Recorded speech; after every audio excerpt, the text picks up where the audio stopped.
Hi, welcome. It's Khalil Rahman and Charles Fox. We're going to be doing a series of short videos to show you how we've helped implement e-procurement and transform some of the back-end processes for a number of NHS trusts. And in particular, we've helped a few of these trusts come off the KEO list by improving their management performance and reporting and procurement processes.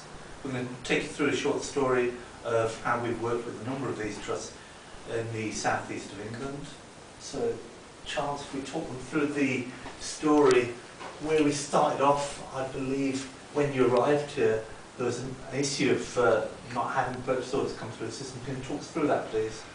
Well, they were on a paper-based system and would use blanket orders, basically allowing them to call off whatever they wanted at the time they wanted, with the result that they neither knew exactly what was purchased, when it was purchased, and how much. Okay, so I guess it's difficult for us to start talking about getting savings and efficiencies if we're using a paper-based system and we haven't got traceability. So, if you talk us through that, please. Well, the paper would go from the requisitioner to an authoriser, and then from there up the authorisation chain. Big blanket orders, there were large values, so it could go through up to 7 levels of authorisation, up to board level.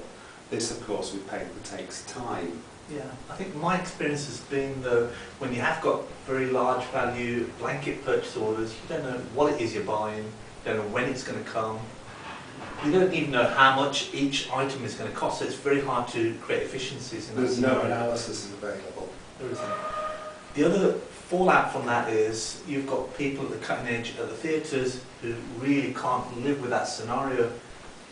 A scenario where you've got 7 levels of authorisation could mean that you've got an order taking 5 to 6 weeks from requisition stage to having the goods physically on theatres, which means patient care was suffering badly, and therefore people would then try and go through maverick routes to get the goods and services required.